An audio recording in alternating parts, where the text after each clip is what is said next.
जय हिंद एवरीवन। अगर आप अग्निवीर पेपर का तैयारी कर रहे हो तो आप बहुत अच्छे जगह आ चुके हो। यहाँ से आपका तैयारी बहुत अच्छे तरीके से होगा। आज के इस वीडियो में टोटल 35 प्रश्न लिए गए हैं।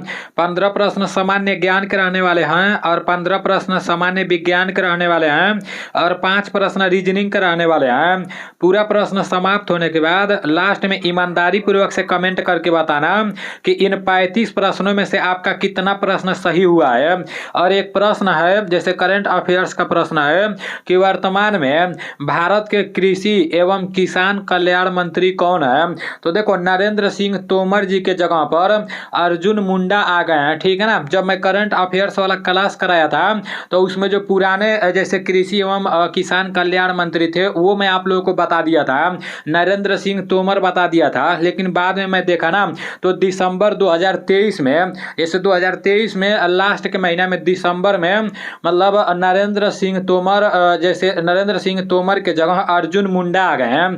तो वर्तमान में भारत के कृषि एवं किसान कल्याण मंत्री कौन है, तो अर्जुन मुंडा है। ठीक है ना। अगर आप लोग गूगल पर सर्च मारोगे ना तो फिर आप लोग को नरेंद्र सिंह तोमर ही दिखाएगा, लेकिन जैसे अर्जुन मुंडा है, गूगल पर पूरा विस्तार से जब देखोगे तभी आप लोग को पता चल पाएगा। तो उसको आप लोग को पता होना चाहिए। ठीक है ना। सबसे पहला प्रश्न है कि राइडर कप का संबंध किस खेल से है। हाँ देखो, एक बात और है, जो 10 मार्च को रिलेशन वालों का पेपर हुआ है तो कुछ लोग बोल रहे हैं कि पूरा ओरिजिनल प्रश्न आप लेकर आओ।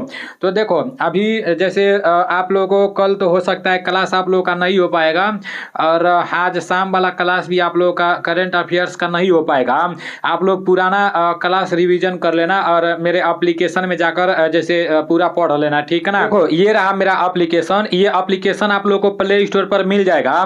प्ले स्टोर से आप लोग को इस एप्लीकेशन को डाउनलोड कर लेना है और आज जो आप लोग का क्लास हो रहा है ना उस क्लास का पूरा पीडीएफ आंसर सहित मेरे एप्लीकेशन में ये जो फ्री कंटेंट वाला ऑप्शन दिखाई दे रहा है ना, इस फ्री कंटेंट वाले पर जब क्लिक करोगे तो आप लोग को वो पूरा का पूरा पीडीएफ यहाँ पर देखने को मिल जाएगा। सबसे ऊपर ही देखने को मिल जाएगा, वहां पर लिखा रहेगा यूट्यूब क्लास पीडीएफ 10। ठीक है ना। तो यहाँ से आप लोग उसका पीडीएफ भी डाउनलोड कर सकते हो। देखो, मैं आप लोग को दिखा दे रहा हूँ कि पीडीएफ पर जैसे ही क्लिक करोगे तो देखो आंसर सहित आप लोग को पूरा पीडीएफ यहाँ पर देखने को मिल जाएगा। ये जो ग्रीन वाला हाईलाइट किया गया है तो ये आंसर है। ठीक है ना। और यहाँ से आप लोग पीडीएफ को डाउनलोड भी कर लोगे। बहुत घूम चुके हो एप्लीकेशन में, अब चलते हैं अपने प्रश्नों की तरफ। आपका सबसे पहला प्रश्न है कि राइडर कप का संबंध किस खेल से है। हॉकी, गोल्फ, बास्केटबॉल और टेबल टेनिस। तो इसका राइट आंसर क्या हो जाएगा, राइडर कप का संबंध किस खेल से है, तो राइडर कप का संबंध गोल्फ से है। राइडर कप का संबंध किस खेल से है, तो राइडर कप का संबंध गोल्फ से है। आपका नेक्स्ट प्रश्न है कि अंतर्राष्ट्रीय ओलंपिक समिति आईओसी का मुख्यालय कहाँ स्थित है। तो इसका राइट आंसर क्या हो जाएगा, न्यूयॉर्क, जेनेवा, लुसाने और पेरिस है। तो इसका राइट आंसर लुसाने हो जाएगा। Lausanne is right answer. अंतर्राष्ट्रीय ओलंपिक समिति आईओसी का मुख्यालय कहाँ स्थित है, तो लुसाने इसका राइट आंसर हो जाएगा। आपका नेक्स्ट प्रश्न है कि भारत की ग्रीन सिटी किसे कहा जाता है। तो भारत की ग्रीन सिटी किसे कहा जाता है, भोपाल, गांधीनगर, हैदराबाद और सूरत। तो इसका राइट आंसर क्या हो जाएगा, भारत की ग्रीन सिटी किसे कहा जाता है, इसका राइट आंसर गांधीनगर हो जाएगा। भारत की ग्रीन सिटी किसे कहा जाता है, तो भारत की ग्रीन सिटी गांधीनगर को कहा जाता है। भारत की ग्रीन सिटी गांधीनगर को कहा जाता है। नेक्स्ट प्रश्न है कि भारतीय थल सेना की स्थापना कब हुई। तो भारतीय थल सेना की स्थापना कब हुई और थल सेना दिवस कब मनाया जाता है। आप थल सेना का तैयारी कर रहे हो तो आपको इसके बारे में पता होना चाहिए। देखो, थल सेना 15 जनवरी को मनाया जाता है, जिसे आर्मी डे बोला जाता है। ठीक है ना। आर्मी डे 15 जनवरी को मनाया जाता है। और थल सेना का स्थापना कब हुआ, तो 1895, 1932, 1950 और आपका दिया है 1896। तो इसका राइट आंसर क्या हो जाएगा, इसका राइट आंसर 1895 हो जाएगा। ठीक है ना। भारतीय थल सेना की स्थापना कब हुई, तो 1895 इज राइट आंसर। नेक्स्ट प्रश्न की तरफ चलते हैं। आपका नेक्स्ट प्रश्न है कि पन्नालाल घोष का संबंध किस वाद्य यंत्र से है। तो इसका राइट आंसर क्या हो जाएगा? पन्नालाल घोष का संबंध किस वाद्य यंत्र से है? बांसुरी और संतूर, सरोद, बीड़ा। तो इसका राइट आंसर क्या हो जाएगा? इसका राइट आंसर बीड़ा हो जाएगा, ठीक है ना। पन्नालाल घोष का संबंध किस वाद्य यंत्र से है? तो बीड़ा इज राइट आंसर। नेक्स्ट प्रश्न है कि विश्व का सबसे बड़ा, यहाँ पर अंकुर वाट नहीं रहेगा, अंकुर वाट रहेगा, ठीक है ना। यहाँ पर अंकुर वाट रहेगा, अंकुर इसको बना लेना। विश्व का सबसे बड़ा अंकुर वाट का विष्णु मंदिर कौन से देश में स्थित है? नॉर्वे, जापान, मंगोलिया और कंबोडिया। तो इसका राइट आंसर क्या हो जाएगा?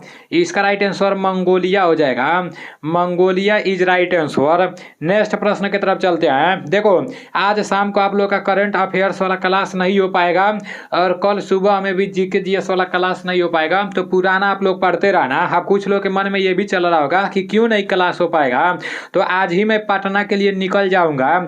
जैसे पहलवान भाई, रौनक भाई और मैं जैसे पटना के लिए हम लोग निकल जाएंगे। जो डिजिटल बोर्ड है ना, जिसमें पढ़ा, जैसे आप लोगों को मैं बार बार बोलता रहता हूँ, अगर डिजिटल बोर्ड होता तो सामने से आकर पढ़ाता, तो उसी के लिए मैं जाऊंगा, ठीक है ना। अगर बात बन गई तो फिर ऑर्डर कर दूंगा। ऑर्डर करने पर 5-6 दिन बाद घर आ जाता है, वो लोग बोल रहे थे, ठीक है ना। तो देखते हैं, एक भाई साहब बोले थे पटना में मिलने के लिए, तो मेरे भाई पटना स्टेशन पर आ जाना, ठीक है ना। 3-4 बजे वहाँ पर मैं पहुँच जाऊँगा। अपना लोकेशन मैं पहले कभी बताता नहीं हूँ, लेकिन आप लोग पढ़ने वाले स्टूडेंट हो इसलिए बता दे रहा हूँ।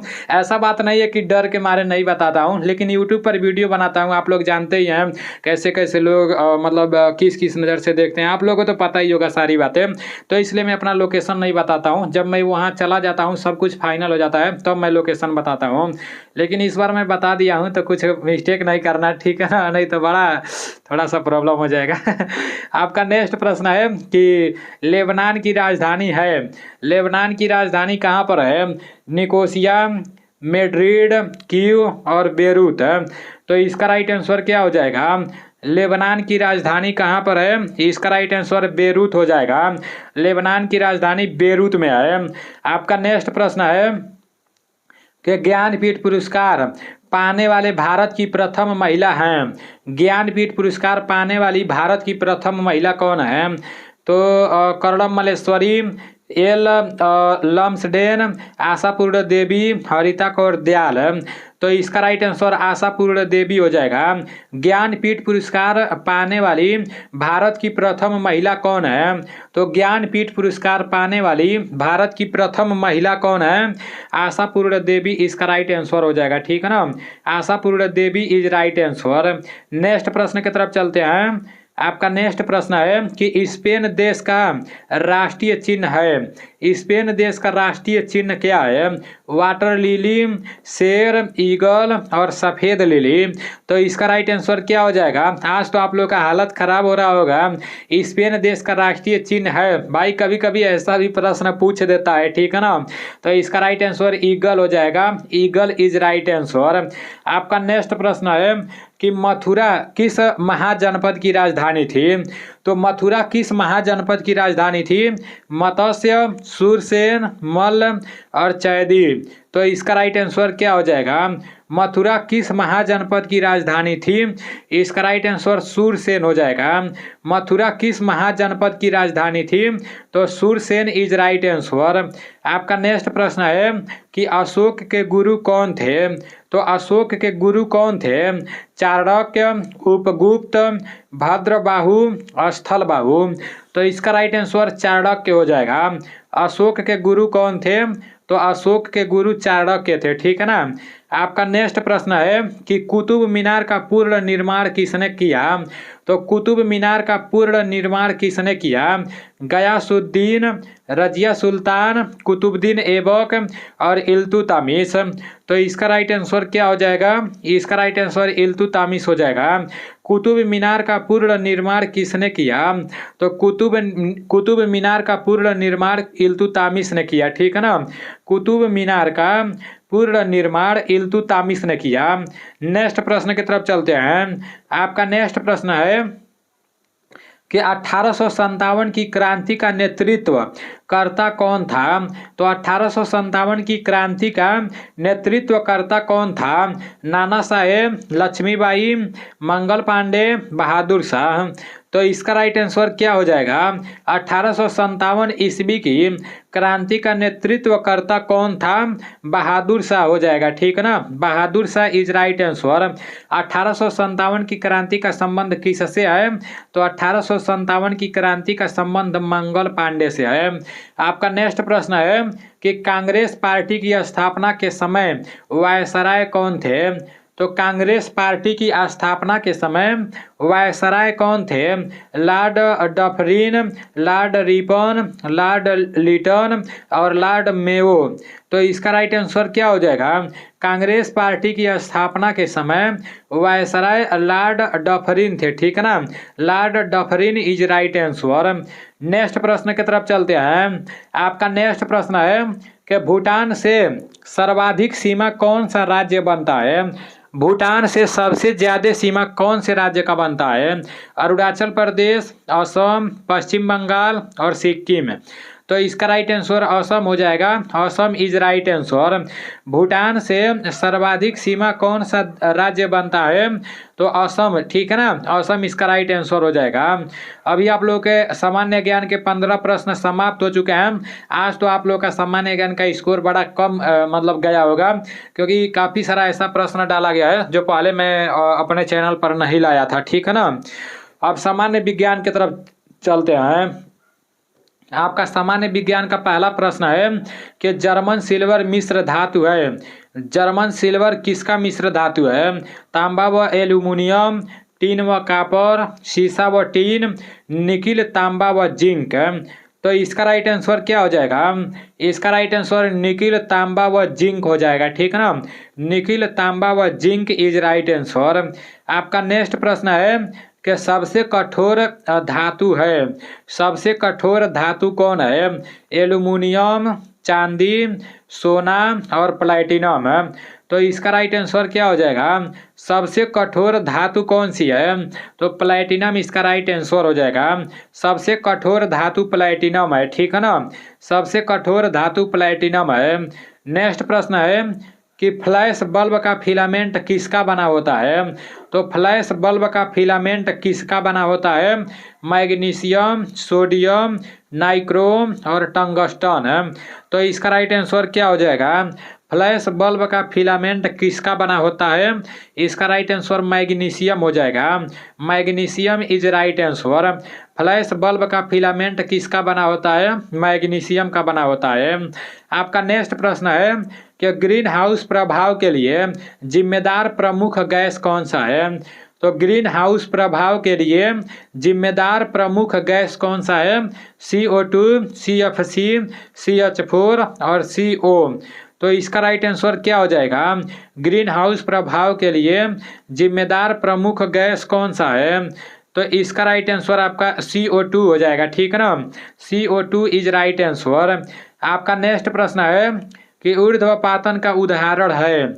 ऊर्ध्वपातन का उदाहरण क्या है? नौसादर, आयोडीन, कपूर और उपरोक्त सभी। तो इसका राइट आंसर सब के सब हो जाएगा, ठीक है ना।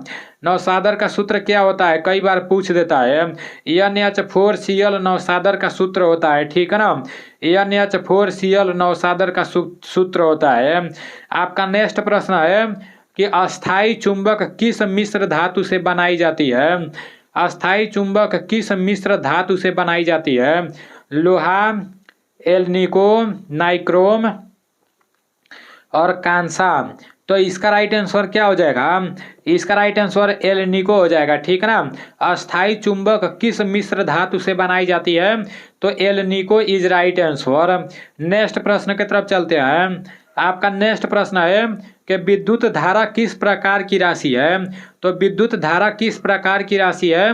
अदिश राशि, सदिश राशि, दोनों और इनमें से कोई नहीं। तो इसका राइट आंसर अदिश राशि हो जाएगा। विद्युत धारा किस प्रकार की राशि है?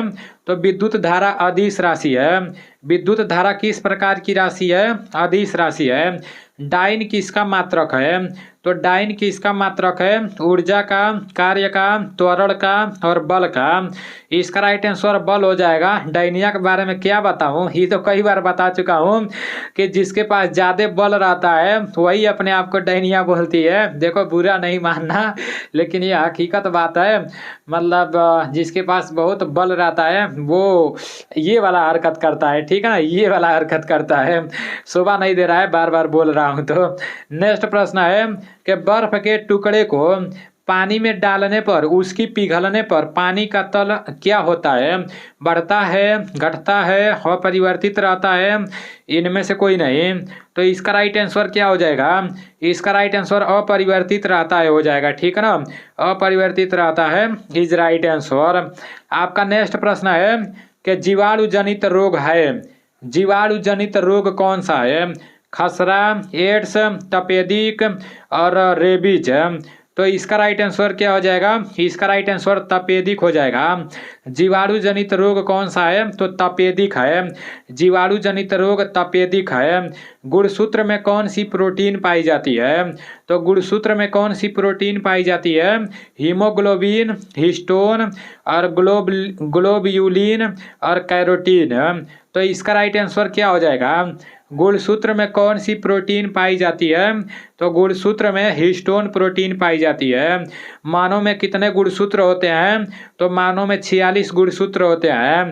पूछ देगा मानव में कितने जोड़ी गुणसूत्र होते हैं? तो मानव में 23 जोड़ी गुणसूत्र होते हैं। आपका नेक्स्ट प्रश्न है कि कोशिका का ट्रैफिक पुलिस किसे कहा जाता है? राइबोसोम, गाल्जी का, लाइसोसोम और माइटोकॉन्ड्रिया। तो इसका राइट आंसर क्या हो जाएगा? कोशिका का ट्रैफिक पुलिस किसे कहा जाता है? तो कोशिका का ट्रैफिक पुलिस गाल्जी काय को कहा जाता है। कोशिका का ट्रैफिक पुलिस किसे कहा जाता है? तो गाल्जी काय को कोशिका का ट्रैफिक पुलिस कहा जाता है। नेक्स्ट प्रश्न है कि निम्न में से कौन सा नर युग्मक है? तो निम्न में से कौन सा नर युग्मक है? इसका राइट आंसर शुक्राणु हो जाएगा, ठीक है ना, कई बार मैं आप लोगों को बता चुका हूँ। निम्न में से कौन सा नर युग्मक है? तो शुक्राणु नर युग्मक है। आपका नेक्स्ट प्रश्न है कि नाड़ी दर का पता किस धमनी से चलता है? ये भी ना जाने कितनी बार आ चुका है। नाड़ी दर का पता किस धमनी से चलता है? कोरोनरी, पाल्मोनरी, रेडियल, नाट, इनमें से कोई नहीं। तो इसका राइट आंसर रेडियल हो जाएगा। Radial is right answer. नाड़ी दर का पता की धमनी से चलता है? नाड़ी दर का पता किस धमनी से चलता है? तो रेडियल इसका राइट आंसर हो जाएगा। आपका नेक्स्ट प्रश्न है कि पेस मेकर का संबंध किससे है? ये भी मैं आप लोग को कई बार बता चुका हूँ। वृक्क, फेफड़े, मस्तिष्क, हृदय। तो पेस मेकर का संबंध हृदय से है। पेस मेकर का संबंध किससे है? तो पेस मेकर का संबंध हृदय से है, ठीक है ना। अभी आप लोग के सामान्य विज्ञान के भी 15 प्रश्न समाप्त हो चुके हैं और सामान्य ज्ञान के भी 15 प्रश्न समाप्त हो चुके हैं। अब आ रहा है आपका रीजनिंग। तो ये प्रश्न आप लोग लगाओ, ठीक है ना, दिशा वाला प्रश्न है।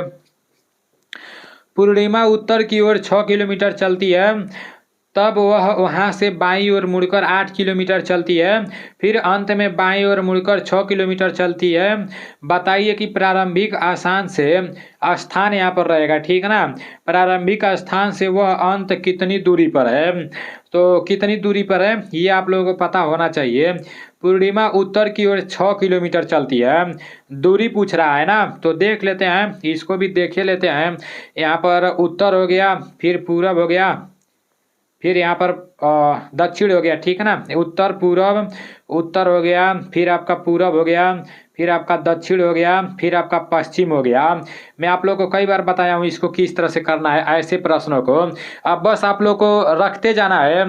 पूर्णिमा उत्तर की ओर 6 किलोमीटर चलता है, किधर? उत्तर की ओर। आपका उत्तर कौन है? ये रहा आपका उत्तर। कितना किलोमीटर चलती है? 6 किलोमीटर चलती है। अब बोला जा रहा है कि 6 किलोमीटर चलती है, तब वह वहां से बाईं ओर मुड़ती है। जब उत्तर से बाएं मुड़ेगी ना तो इधर आएगी, इधर तो कुछ है ही नहीं है, जब इधर नहीं है कुछ तो सीधे यहाँ आ जाएगा, ठीक है ना। तो बाएं मुड़ती है और 8 किलोमीटर चलती है। कितना चलती है? 8 किलोमीटर चलती है। फिर बोला है कि अंत में फिर बाएं मुड़ती है, अब यहाँ से फिर बाएं मुड़ेगी तो यहाँ आ जाएगी, ठीक है ना। फिर बोला है कि 6 किलोमीटर चलती है। तो बताइए प्रारंभिक स्थान से कितनी दूरी पर है? तो देखो उत्तर से दक्षिण, उत्तर उत्तर उत्तर उत्तर से दक्षिण कट जाएगा, ठीक है ना। ये रहा आपका उत्तर भी 6 है, दक्षिण भी 6 है, दोनों बराबर है तो ये दोनों कट जाएगा। अब बचा दक्षिण। तो दक्षिण में कितना किलोमीटर? 8 किलोमीटर, ठीक है ना। यहाँ पर दिया है कि नहीं? 8 किलोमीटर दिया है, दक्षिण नहीं दिया है, तो यही इसका राइट आंसर हो जाएगा, ठीक है ना। अब आपका नेक्स्ट प्रश्न है, अब बड़ा मैं आप लोग कोडिंग रिकॉर्डिंग वाला प्रश्न कई को मैं आप लोग को करा चुका हूँ। हमेशा हर रीजनिंग के प्रश्न में कोडिंग रिकॉर्डिंग का प्रश्न कराता हूँ, तो ये आप लोगों को आंसर में बताना है, ठीक है ना। देखता हूँ कितने लोग बता रहे हो। आप लोग क्या करना, इसका पूरा आप लोग प्लेस वैल्यू लिख लेना, जैसे N 14 नंबर पर, G 7 नंबर पर, P 16 नंबर पर, O 15 नंबर पर, I 9 नंबर पर, S 19 नंबर पर। जिस तरह से मैं आप लोग को बताता हूँ उसी तरह से कमेंट में विस्तार से बताना है।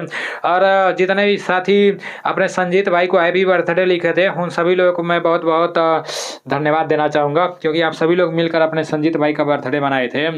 आपका 33वां प्रश्न है, 1, 9, 36 और 100, तो यहाँ पर क्या देखने को मिल रहा है? 1 पर से 1 का अगर स्क्वायर करोगे तो 1 ही होगा। 1 पर से 3 का स्क्वायर देखने को मिला है, फिर 6 का स्क्वायर देखने को मिला है, उसके बाद से 10 का स्क्वायर देखने को मिला है।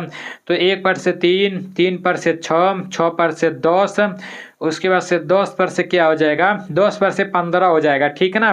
क्योंकि 3 के बाद 6 हुआ है, 6 में 4 जोड़ा गया है तो 10 हो गया है। अब 10 में 5 जोड़ देंगे तो 15 हो जाएगा। अब 15 का स्क्वायर क्या होता है? तो 225 होता है, ठीक है ना। अब आपका नेक्स्ट प्रश्न है कि शर्ट का कपड़े से वही संबंध है जो बालिका, मतलब शर्ट का कपड़े से वही संबंध है जो बालिका किससे है? सुनार से, स्त्री से, कान से और सोना से। तो ये किसको नहीं पता होगा? बालिका शर्ट का कपड़े से है ना, तो बालिका मेरे भाई कंफ्यूजन वाला प्रश्न है, इसका राइट आंसर सोना होगा, ठीक है ना। सोना इज राइट आंसर। शर्ट का संबंध कपड़े से है तो बाली का संबंध सोना से है, ठीक है ना। नेक्स्ट प्रश्न की तरफ चलते हैं। आपका नेक्स्ट प्रश्न है कि क्षय रोग जैसे फेफड़ा से संबंधित है तो मोतियाबिंद किससे संबंधित है? अभी त्वचा, कान, आँख और गला, तो इसका राइट आंसर आँख हो जाएगा। मोतियाबिंद किससे संबंधित है? तो आँख से संबंधित है। अभी आप लोगों के 35 प्रश्न समाप्त हो चुके हैं। इन 35 प्रश्नों में से आपका कितना प्रश्न सही हुआ है ईमानदारी पूर्वक से कमेंट करके बताना। चलो ठीक है, मिलते हैं अगले वीडियो में। जय हिंद।